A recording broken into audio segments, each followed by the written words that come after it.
প্রবাসী ভাইয়েরা যারা আছেন ওনাদের উদ্দেশ্যে বলছি, বিয়ে করে বিয়ের পরে কমপক্ষে ৩ মাস বাংলাদেশে থাকবেন বা ওয়াইফের সাথে থাকবেন। তারপরে আবার দেশের বাইরে যান। অসুবিধা নাই। কারণ আপনি বিয়ের পরে আপনার ওয়াইফের সাথে আপনার সম্পর্কটাকে মজবুত হতে দিন। বোঝাপড়াটাকে আরেকটু ভালো হতে দিন। একদম পাকাপোক্ত হতে দিন। আপনার সাথে আপনার ওয়াইফের সাথে ওয়াইফের সাথে আ অন্য আপনার আপনার পরিবারের বাকি সকলের সম্পর্কটা যখন একটু স্টেবল হবে, অর্থাৎ একটু স্থিতিশীল হবে, উনি ৪-৫ টা বুঝতে পারছেন, আপনিও সবকিছু বুঝতে পারছেন। আপনার পরিবার এবং অন্য পরিবারের সাথে আপনার নতুন করে অ্যাডজাস্ট করতে হচ্ছে। এগুলো সব যখন আ মানে একদম শক্তপোক্ত হবে, তারপরে বলি যে আপনি দেশের বাইরে যান আবার।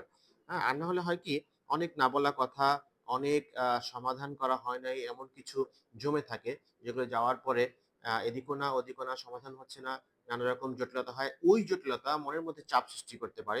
ওই চাপ নানা রকম মানসিক এবং শারীরিক উপসর্গ তৈরি করতে পারে। মনোদৈহিক নানা সমস্যা নিয়ে ওয়াইফেরা কিন্তু পরে আমাদের কাছে আসেন, এমনকি হাসব্যান্ডেরাও বিদেশ থেকে আবার চিকিৎসা নেন।